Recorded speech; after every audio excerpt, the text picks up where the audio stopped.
Anthony Burgess is, of course, the author of A Clockwork Orange, a fantasy of sadism and psychological manipulation, which, notwithstanding the sex and the gore, or who knows, perhaps in part because of it, got the New York Film Critics Award as the best movie of last year.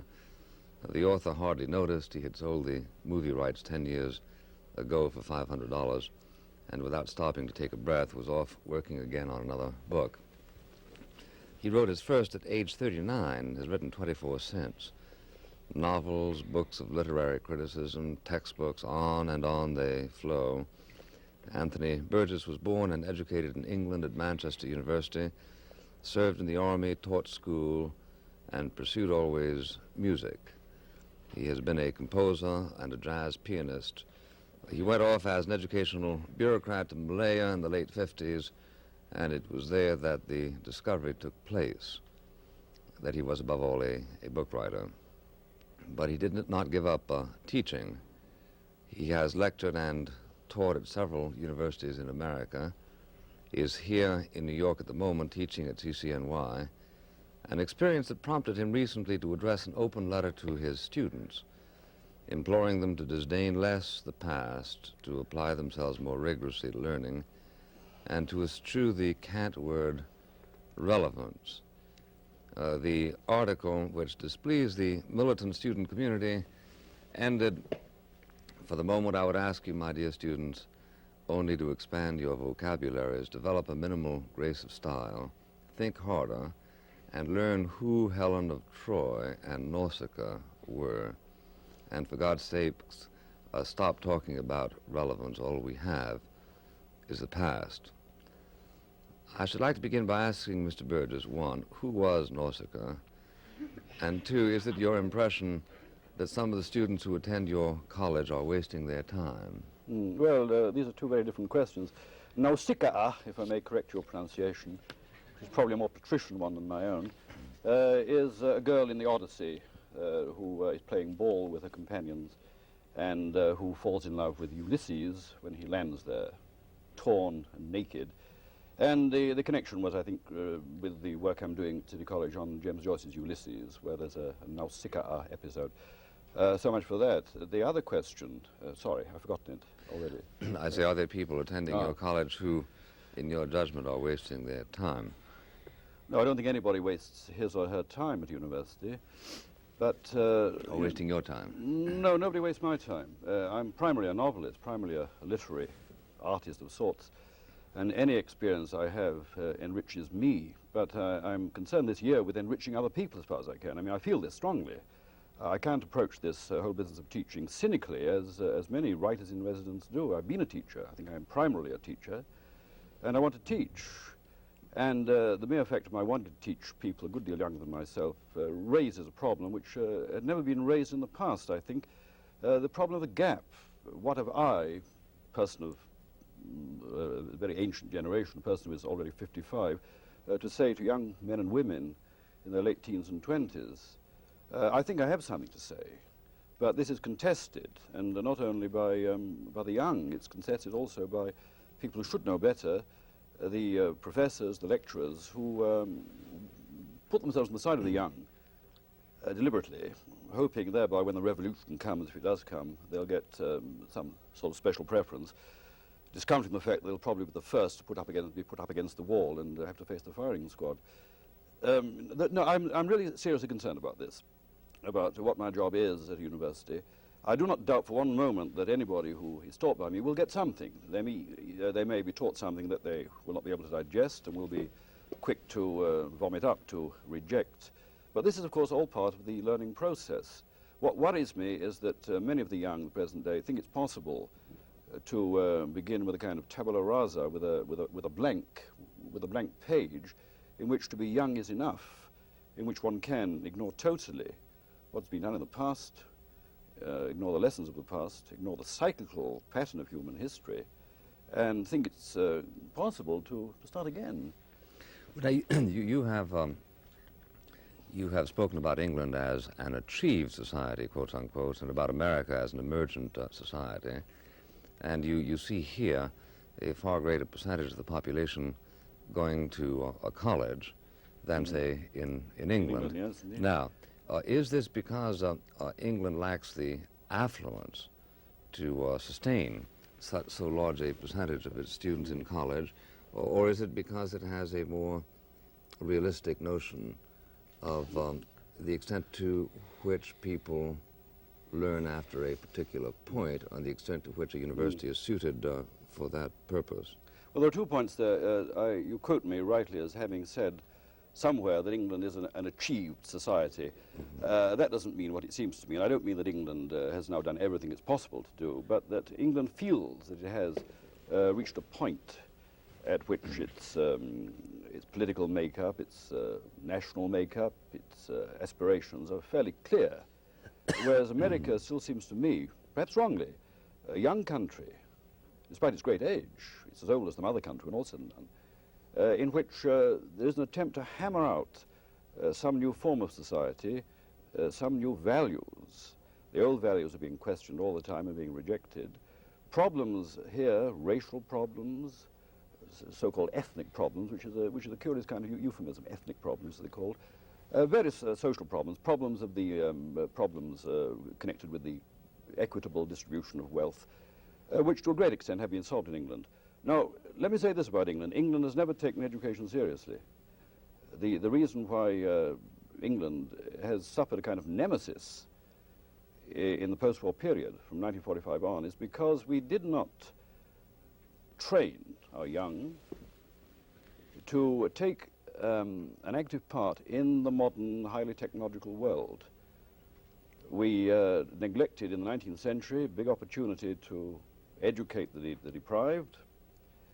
In the 20th century, especially during the war, in about 1943, we were planning a future educational system which would bring a very wide spectrum of education to everybody, and not just a privileged few, not just an elite. And this again has failed. It hasn't failed through lack of money, because money can always be found when it's needed. It can be found for war. It can certainly be found for education. But England just has not taken education seriously. And I think America, in a curious way, does take it seriously.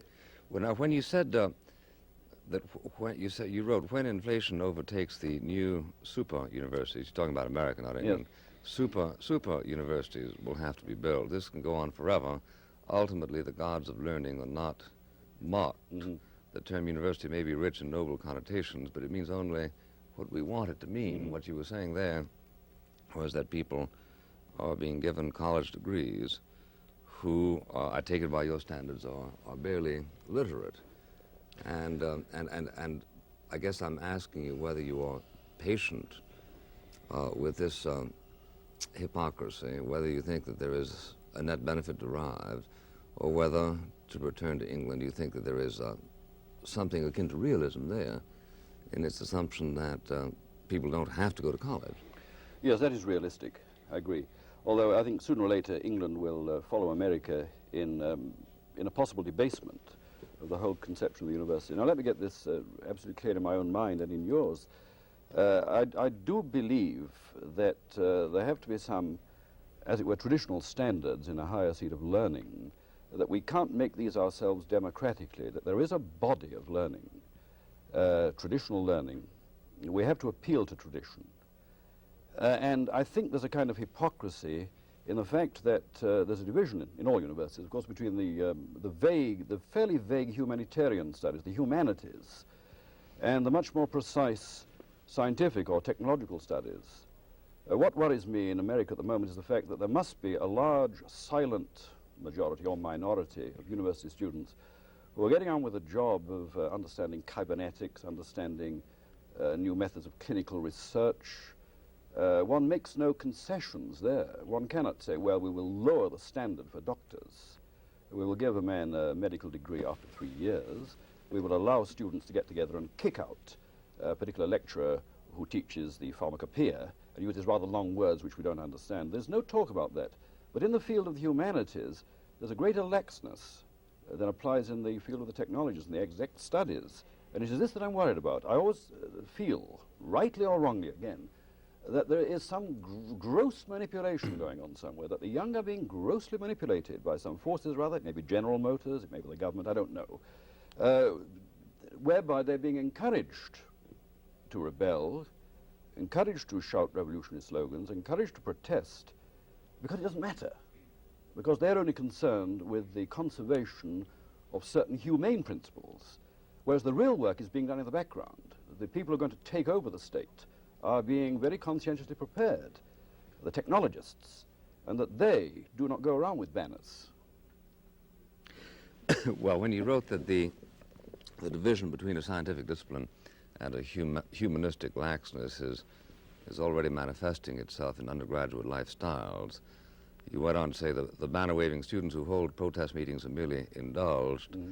They will regrettably perhaps never rule America. America will be controlled by the hard-eyed technicians who have no time for protest. But what evidence, in fact, is there of this? Who in America stands out, in your perspective, whose background is primarily scientific, who is in fact engaged in making some of the hard public decisions? Well, there's no cult of personality there.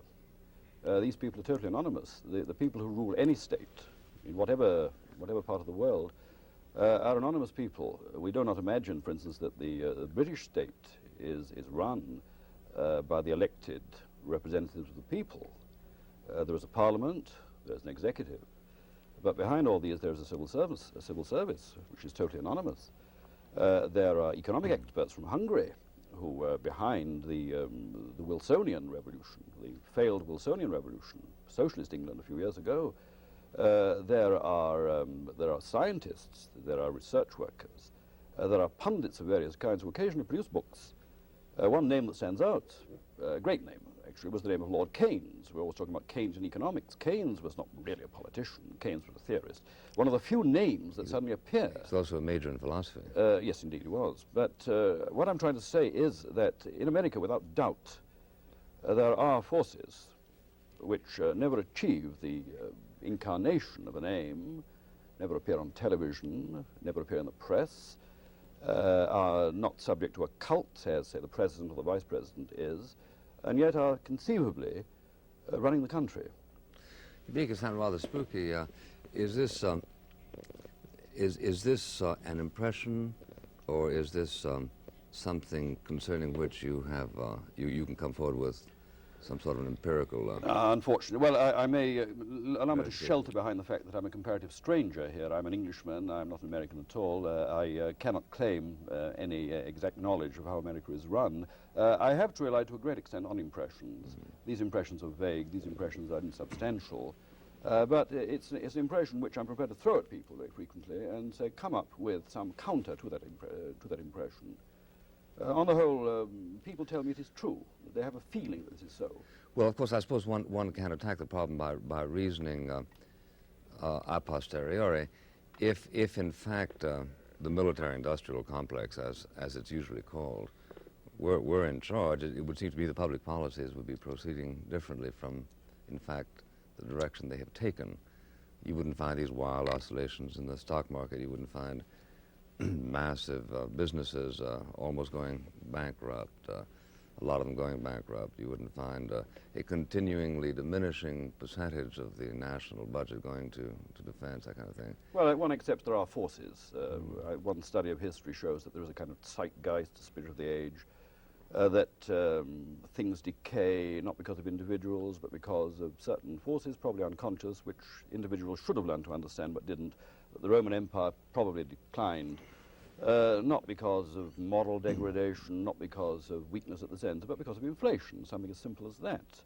That the British Revolution of 1688 was not a manifestation of religious or even constitutional beliefs, but something to do with economics, something to do with a particular movement, a zeitgeist, if you like, which is only becomes apparent as such to the historian.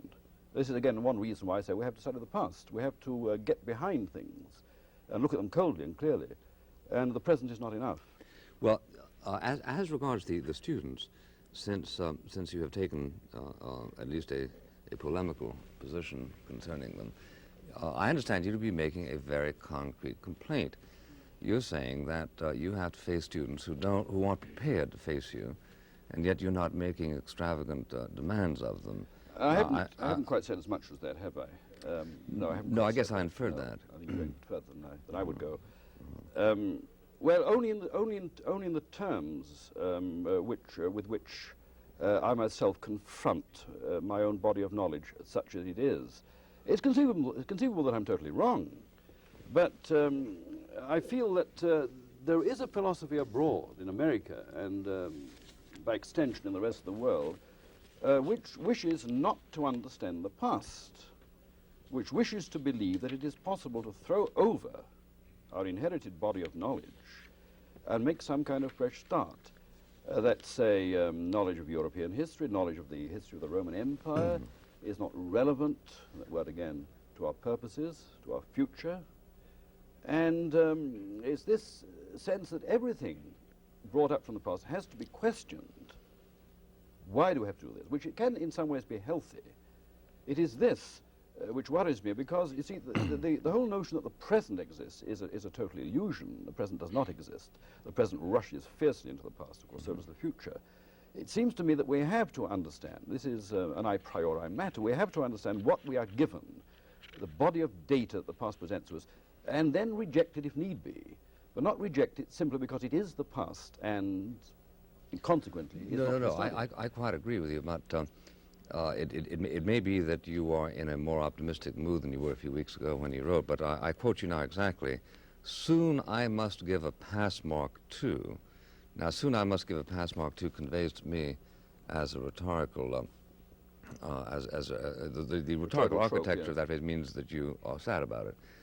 Soon I must give a pass mark to, and you quote, I take it from a student paper, the following sentence, quote, Lady Macbeth says she had a kid, not in so many words, but she says she remembers when it was like when a kid sucked her tit. So I reckon she was a mother sometime, and the kid must have died, but we don't hear no more about it, which is really careless of Shakespeare, because the real reason why Macbeth and his wife are kind of restless and ambitious is because they did not have a baby that lived, and perhaps this is all they really want, and Shakespeare says nothing about it. Mm-hmm. Well, of course, I wrote that. I'm a novelist, remember, and oh, did you? That's a total invention. Gosh, yes. people go to jail for less than that around here. Really? Yeah. Oh, I don't know. You really made that up, huh? Well, of course, why not? It's my primary trade. On the other hand, it is. I was going to say it's rather perceptive. It does symbolize. No, it's a genuine. I think totally plausible. Did you make up the passage against which you juxtapose that one also? The other one, I think, yes, I did indeed. I forget what the passage was, but. Very nice.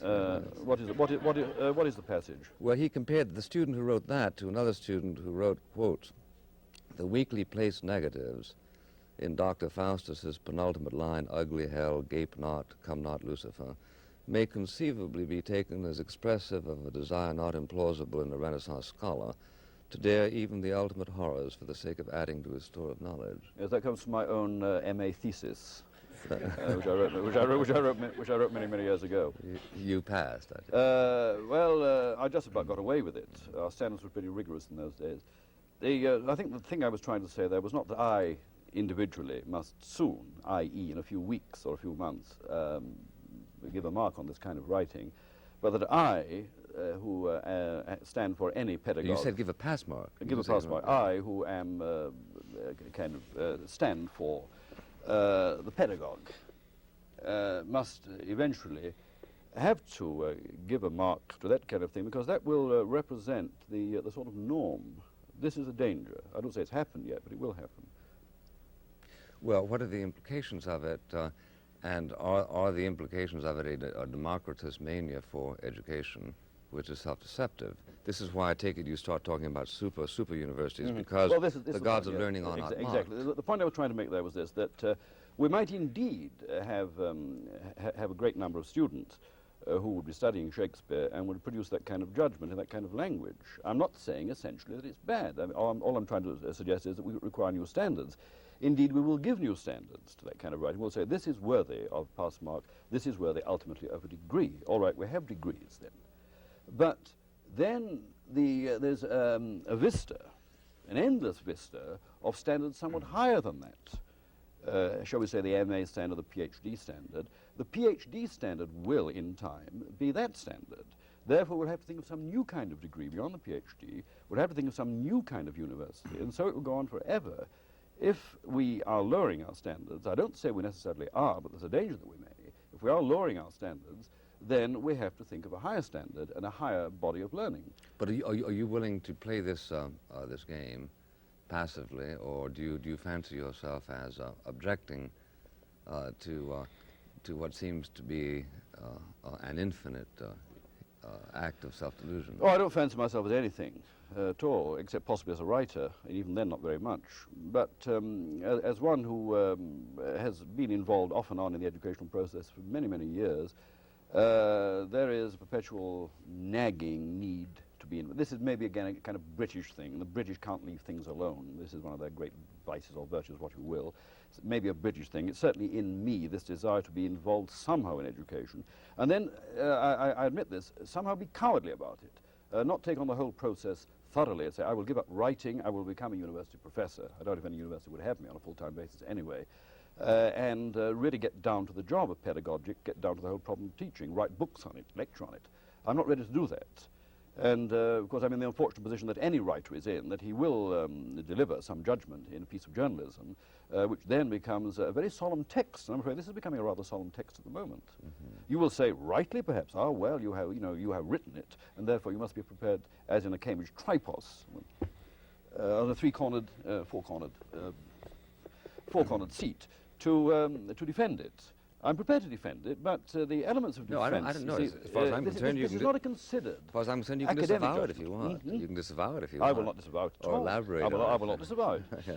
But the elaboration of it, you see, is not really my job at the moment. This is not meant to be a kind of draft outline of a future work. This is merely a series of thoughts that come into my mind, appropriate to somebody who is primarily a writer but is temporarily thrown into the task of teaching. Yeah, but I have a myitic function here, right? Which is you have indeed, yes. Well, you bring which is draw out of you what you may not yourself recognize as there. Well, you are, yes. You be my midwife by all means. Mm-hmm. Drag out this ugly child. Yeah. Well, you obviously have a concern, and you seem to be unhappy with the conventional formulations of it, and I don't blame you. Mm-hmm. On the one hand, you see really a degradation of standards. I see the danger of a degradation. Yeah. It's as simple as that. I think I said so in so many words. I don't say that at this moment there is a degradation, but I say there's a possibility of it. Well, you enjoin on your students more rigorous application to their studies, to their vocabulary, to their style. Yes, indeed, yes. Presumably because you think that they're not doing as much as your generation did. I'm not even going to speak for my generation, but I do, well, let's take this question of language first of all. I do detect a tendency on the part of many of the young, and indeed many of the middle-aged, to diminish their vocabularies, to diminish the number of linguistic tools that are available to them, to indulge in purely emotive judgments, to discount the value of reason, to discount the value of analysis. I find that in New York especially, a great deal of language used is extremely vague, extremely emotive. I don't know how far one is able to quote these terms on a program of this kind. How liberal are we here? But liberal. Well, some of the terms that you felt that some of the neologisms you felt you had to come up with in A Clockwork Orange were as a result what? Well, in that particular society of a refusal to use the vocabulary that was already there, but a felt need for more words. No, you're regarding that unhappy book as... Why unhappy book? For various reasons I won't bore you with now, but unhappy because it belongs to my past. I don't clearly understand it and was written under rather unhappy circumstances, and was a kind of unhappy avowal of particular attitudes which had been borne in upon me by experience. This was not a book written in the closet. This was a book written out of bitter autobiographical experience. In that particular book, I was merely inventing a language for an aesthetic purpose. I was trying to present youth in a way, one aspect of youth as destroyer, youth as anti-humbug, youth as innocence, in a kind of supra-political context.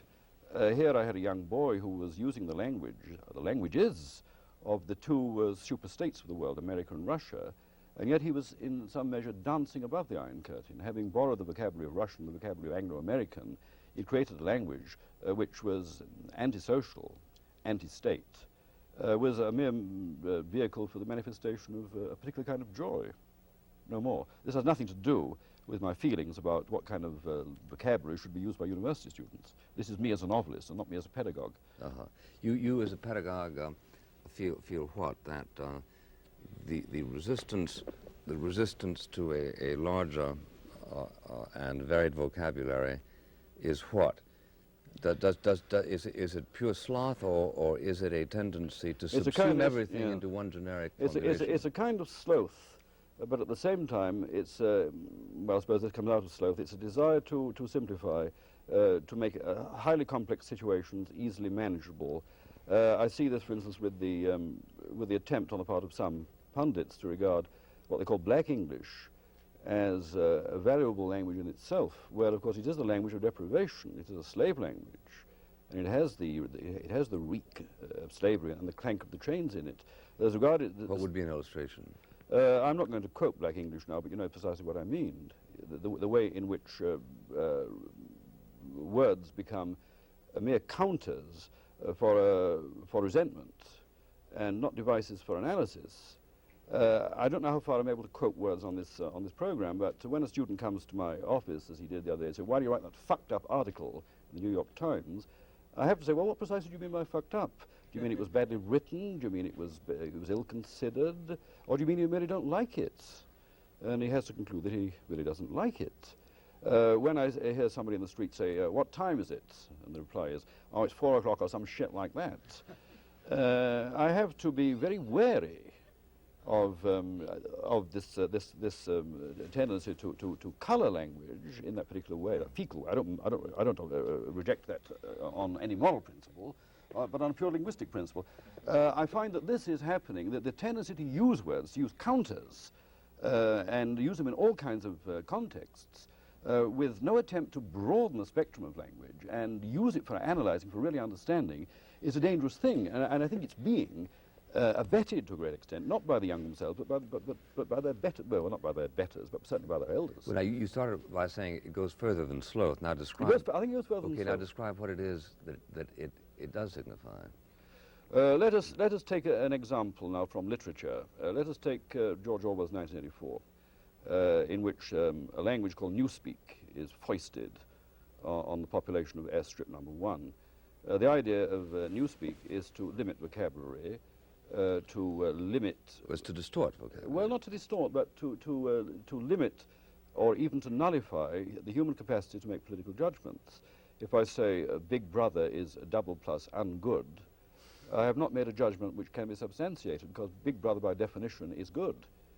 And this process, although it could never be imposed by the state, can come about by normal pragmatic means. And I think to some extent is coming about in America. What is the generator of it? That's what I want to know. Here is a big question. I don't imagine there's any great spider sitting somewhere in government arranging this sort of thing. But I should imagine there are certain elements in government which are rather pleased to see this sort of thing going on. Because we can take one thing as axiomatic, that government does not like clear speech or clear thought on the part of the governed. The job of government is not to govern, but to stay there, and to exist. And the less critical, the less vociferous, the less eloquent the governed are, the better the government is pleased. So certainly this tendency for vocabulary to be limited on the part of the young is being abetted by a particular process. Well, is it being abetted because by governments sending people to college who are not in fact equipped to take the strain, the traditional strain of college? Let me give you an example. I've heard the following figure, that unless you have an IQ of 125, you can't profit from higher education as traditionally understood. Mm-hmm.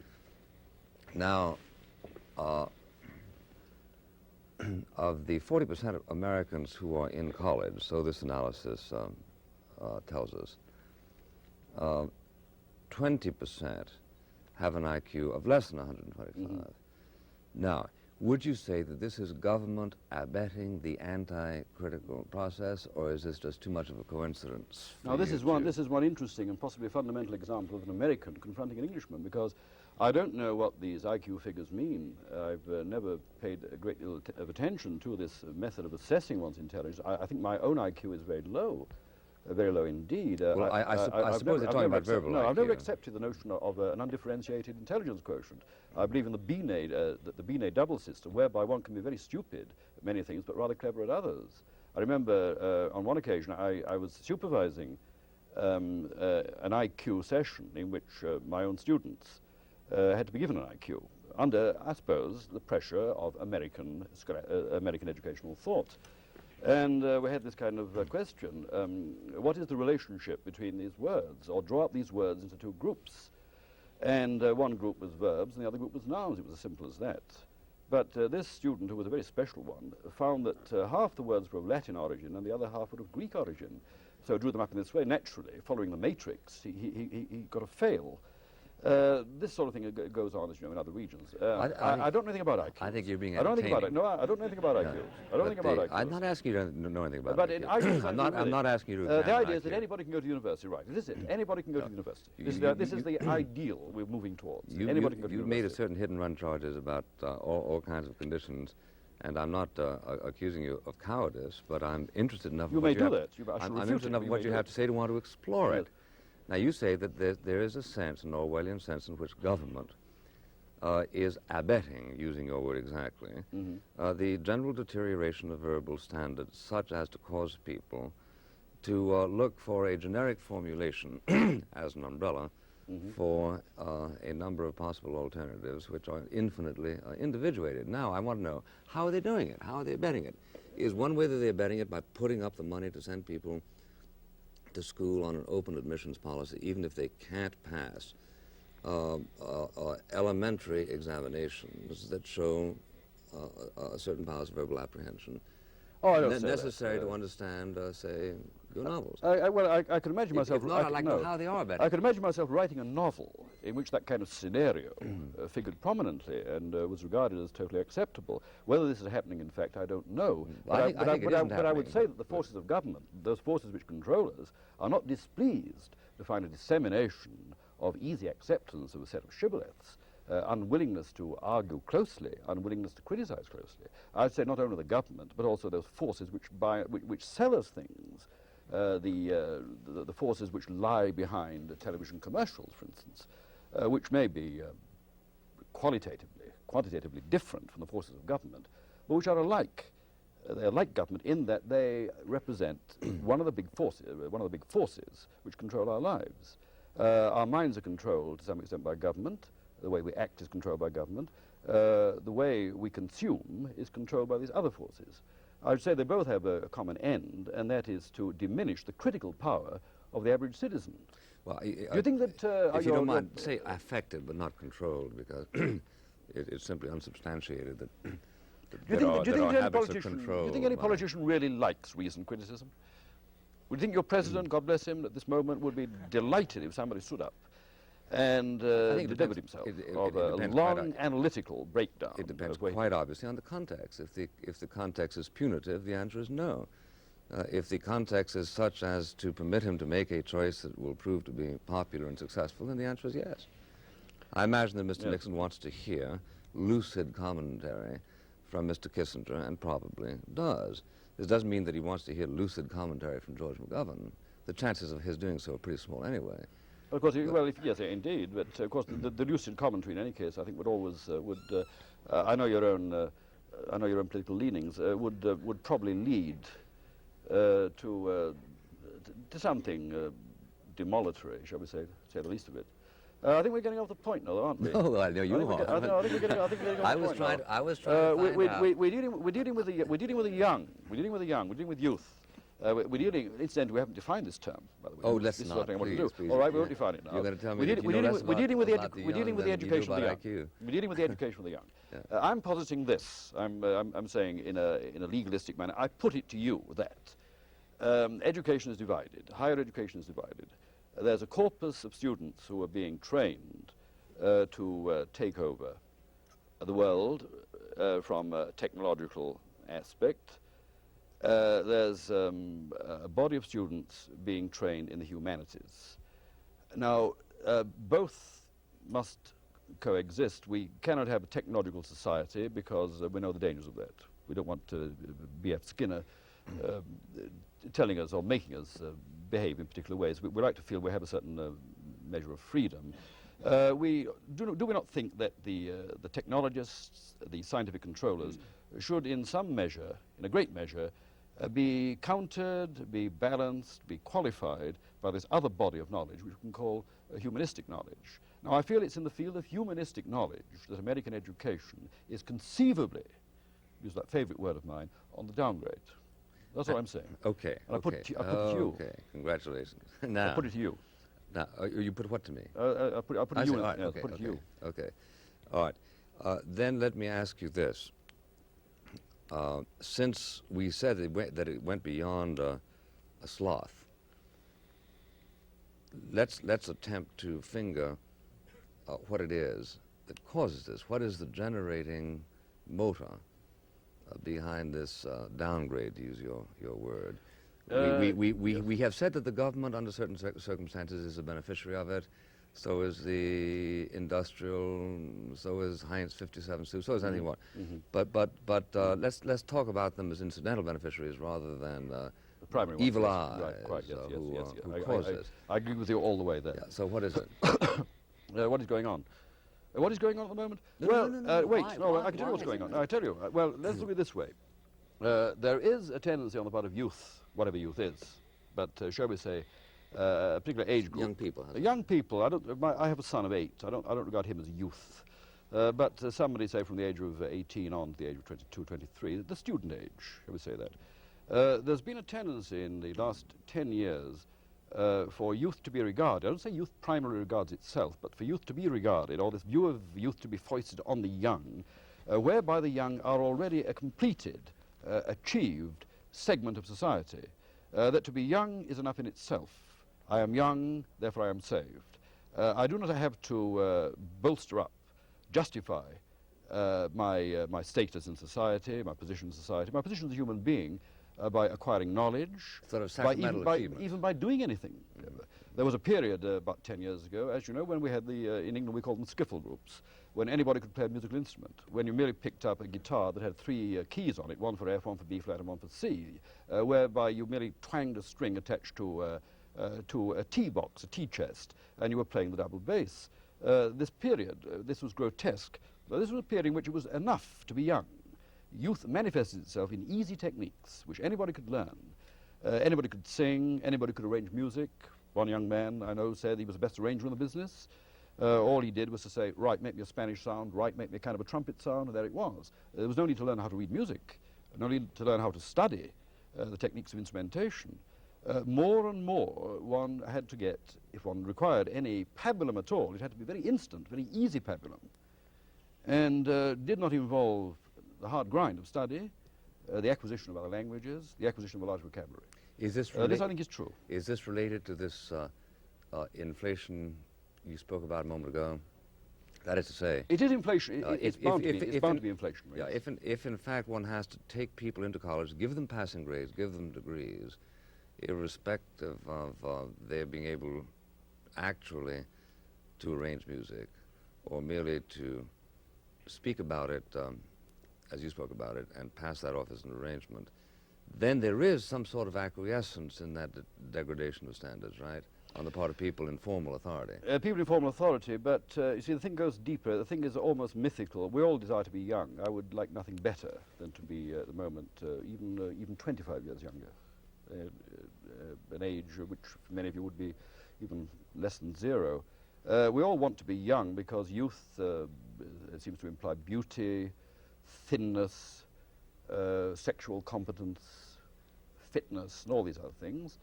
Getting old is not pleasant, and when people are confronted by youth waving a particular banner which says it is good to be young, many people would like to get behind that banner and be regarded as young themselves. There comes an age inevitably when this process has to stop.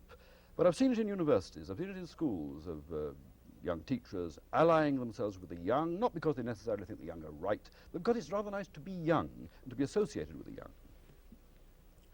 And this causes the kind of permissiveness you speak of. What makes it distinctive to our time? Why wasn't it so in the 19th century? It was never so before. It was never so at any time in the past because life was accepted as a continuum, as a moving process. Why is it not now? I don't know. This is a very large question indeed. I would say that we have so many commercial interests involved in appealing to segments of society. It used to be the housewife. Now it can be the young. There's so much money to be made out of exploitation of probably purely factitious youthful tastes, for instance, that the young are increasingly forced to regard themselves as a separate segment of society. Now, in the past, this was never thought to be so. In, say, Queen Elizabeth I's time in England, young people had to be married at the age of 7. They couldn't do much about it, but to establish dynastic marriages, there had to be the pretense that a girl of 5 and a boy of 7 could go into bed together. There was no notion of the young dressing any differently from the older. The sooner the young became adult, the better. I believe in that to a great extent. I believe that we have to get into this. We have to speed up this process as quickly as we can, become adult, even though becoming adult means losing a great number of ideals and a great number of abilities, and say this is the situation of man adult, man no longer defining himself in terms of his glandular changes, no longer defining himself in terms of particular sectional tastes, but man as man or woman as woman. Up to almost 1945 or a little later, this had been regarded as the way life went. We are born, we are young, but youth is just a striving towards adulthood. Now we regard youth as something rather static, a situation in which it is pleasant to be, which has certain characteristics, some of them quite, as I say, factitious, some of them imposed, say the love of rock music, the love of particular kinds of comestibles, the love of a particular kind of dress. This is new, and I think not necessarily healthy. Why do you say factitious? Because in fact, in fact, it's going to move on to other attachments and is accepted primarily as a result of cultural. Think of the various aspects of our culture, our Anglo-American or our world culture, which we associate with youth and with youth only. The so-called, you see, here again is a frightful shibboleth, the so-called drug culture or anti-culture, which is associated with youth. And behind the inculcation of a kind of cultural attitude to drugs lie not other young people, not Jerry Rubin or anybody like that, who of course he's getting towards middle age now, but these people like Dr. Leary, Dr. Timothy Leary, the invocation of greybeards like Aldous Huxley, of middle-aged men like Bill Burroughs, who's an anti-drug man anyway, but has been presented to me so frequently as a man who is for drugs. The drug, a particular kind of music, a particular kind of dress, a particular kind of vocabulary, a particular kind of political leaning. Is a syndrome. Well, to say syndrome implies disease. I'm not prepared to say it is a disease. I would say it's the attempt merely to freeze. If I were a novelist, to put in the icebox, to freeze a particular stream, to freeze a stream, and shove it in the icebox. Yeah. This is what I object to. I think it's false. Professor Richard Tilton of the Law School at Seton Hall. Right. I'd like to ask this. You seem to suggest that reasoned criticism is necessary as a counterbalance in order to keep the government honest. With respect to the Vietnam War, we've seen a lot of reasoned criticism which has gone largely ignored. It seems any changes have resulted out of emotional demonstrations rather than out of reason. Might not you actually have a bias towards reason, and perhaps emotions are more effective in keeping the government honest, bringing about change? I have a bias towards reason, inevitably. But I can see that when a government is so degraded, so low as merely to act on emotional appeals, possibly emotional appeals must be made, but one doesn't regard the emotional appeal, therefore, as of a higher order than the rational appeal. It is just the device you have to use in a particular set of circumstances. We don't think it depends on the purity of the emotion also. You say inevitably you have a bias in favor of reason. This is too big a question. Purity of emotions. More novels. What does that mean? More novels are loved because of the emotions they awaken than the reason they inspire. No, behind the protest against the Vietnam War, a protest which I most thoroughly involved myself, there is a certain measure of reason. It is wrong for a war to be waged, which is not likely to produce any end which tends to the betterment of human society. It is wrong to kill people for no reason whatsoever. It is wrong to expend money. I don't mind the generalities. I mind very much you're simply taking it for granted that we applied them to Vietnam. But go ahead. No, I'm not necessarily taking it for granted. Listen, I know a great deal about this Eastern business. I worked in Malaya for 5.5 years, where we had our own... You won your war there. We won our war there. We won our war by policy of amnesty, a policy of forgiveness, a policy of extreme lenience. We didn't win the war by defoliation or anything of that kind. We haven't won it by defoliation either. No, you're not going to win it. You've learned a very great lesson from that. Well, I wish you're not going to win this war. I wish Sir Robert Thompson, who conducted yours, had been permitted to conduct ours. Well, the young who protest against the Vietnam War, of course, are thoroughly right to do so. And I say again, it is a measure of the ineptitude of government, that government will only listen to loud voices and will not listen to reason. But see, this association of the anti-Vietnam War front or faction with the young is again something very strange and something very peculiar. It's as though the young themselves have preempted this attitude to the Vietnam War. A lot of middle-aged people have this. A lot of aging people have this view also. But this is something, again, that's foisted on the young.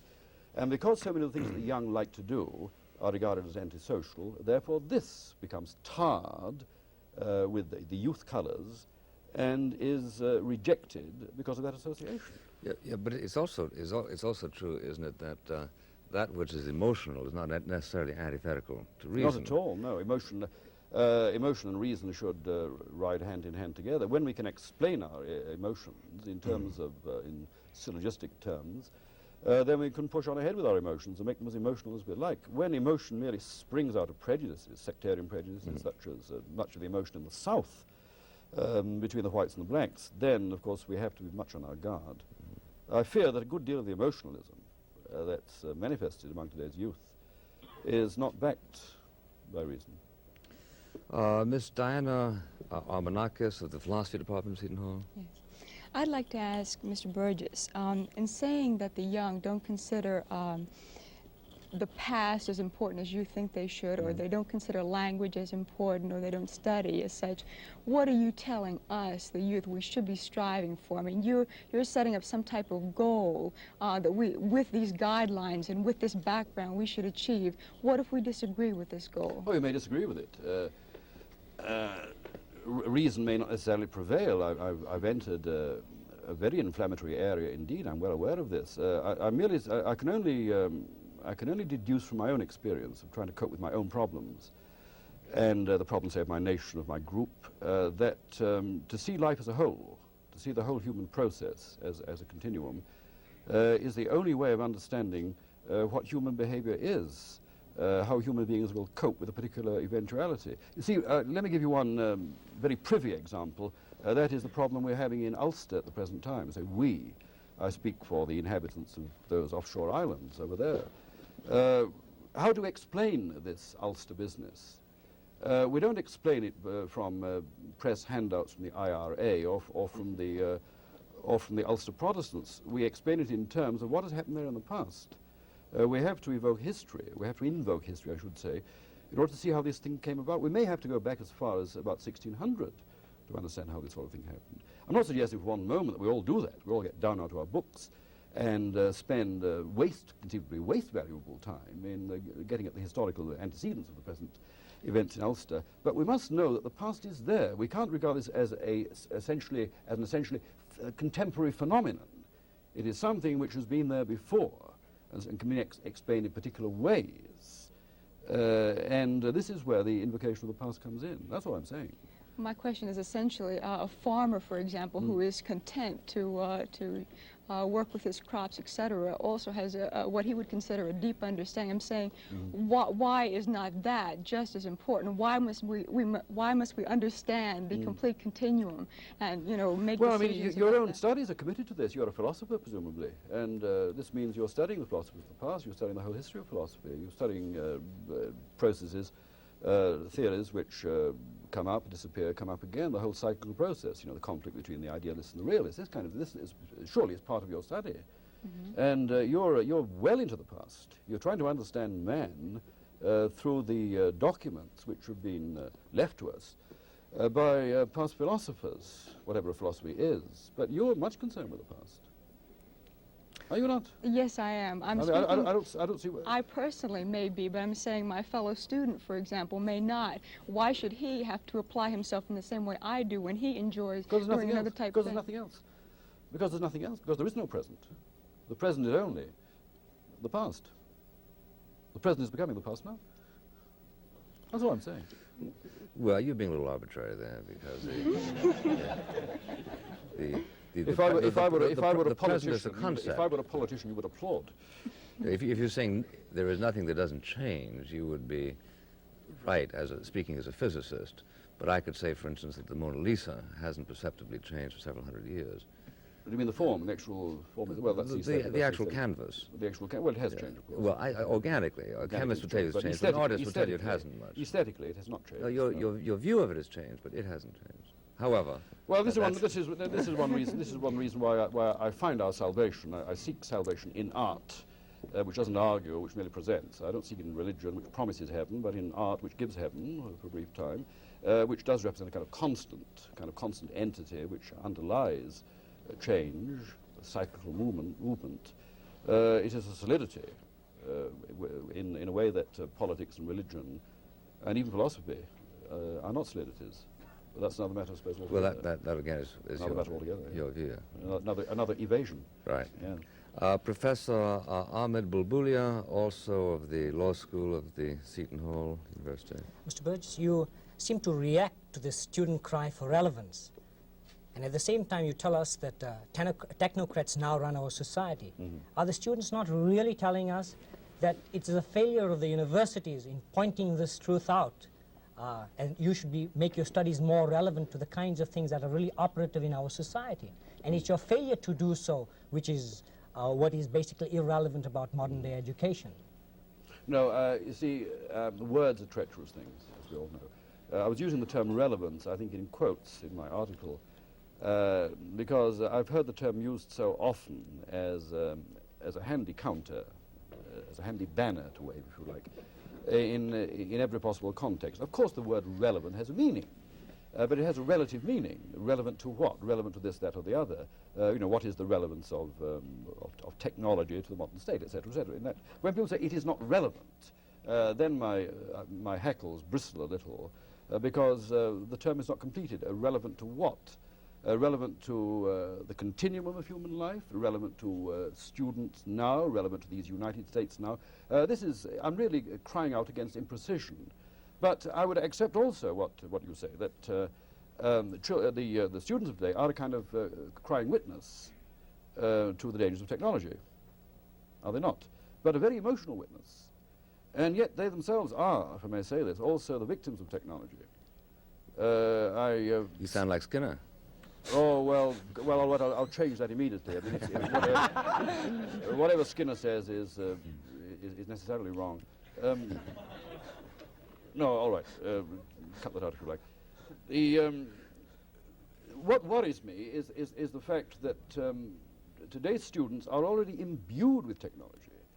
They're already large consumers. There was a film made some time ago by Antonioni called Zabriskie Point, which ended with a glorious fantasy in which ice boxes were blown up, chickens disintegrated in the air, houses blew up, tape recorders, hi-fi equipment blew up. And then the girl who watched this vision got back into her car and turned the radio on. In other words, the threshold of knowledge needs looking at very carefully.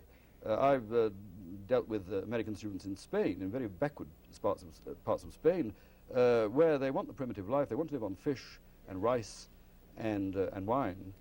but cry out for Coca-Cola, cry out for ice, are unhappy because they don't have a car. What I'm saying is that the dubious riches of technology are so insidious that a certain amount of thought has to be done. How far can we free ourselves from technology before we start crying out against it? All I'm asking for is a little clear thought, no more. Mr. Tilton? You know, I wonder whether it's perhaps easier to teach that by appealing to what interests students rather than to what interests you. I mean, you're interested in language, but that may not be the best way to teach a student to deal with technology. I'm going to say a terrible thing now, ghastly thing. You can lynch me after this. Students don't always know what they're interested in. It's a good thing to suggest to a student that he or she might be interested in this. Tell them about Nausicaa. Nausicaa, to use my rather old-fashioned pronunciation. Is it not so? See, where are we going to start? If I'm teaching first grade and I have a lot of children there, I have to give them something. I have to feed them something. And presumably the feeding process goes on to a particular point. It may go on. Well, it's going on now. I'm being fed all the time. I'm reading. I'm submitting my own mind to the mind of a man who's written a book on a particular subject. I'm prepared to make the submission. I'm prepared also to criticize after I've made the actual submission.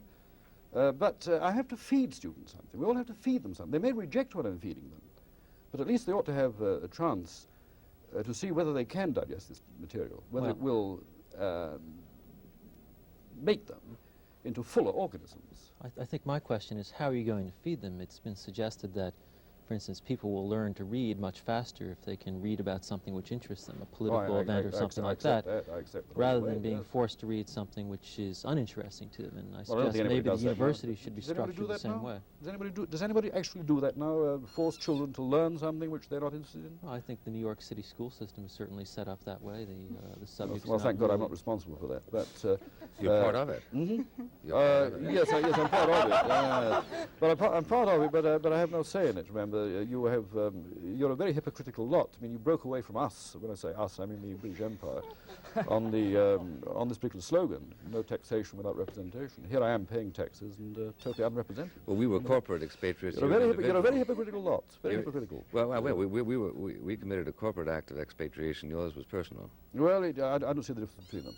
I don't see how the moral element differs from between the corporate act and the individual act. Thank you very much, Miss Burgess. Gentlemen, ladies of the panel, ladies and gentlemen.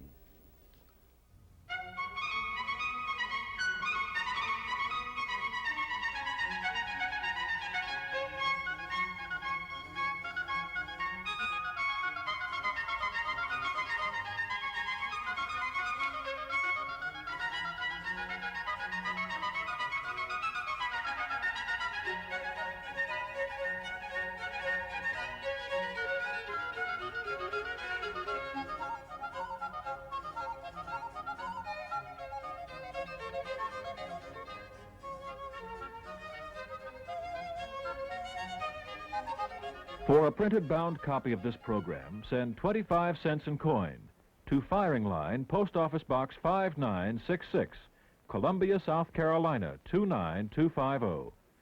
That's 25 cents to Firing Line, Post Office Box 5966, Columbia, South Carolina 29250. This program was made possible by a grant from the Corporation for Public Broadcasting.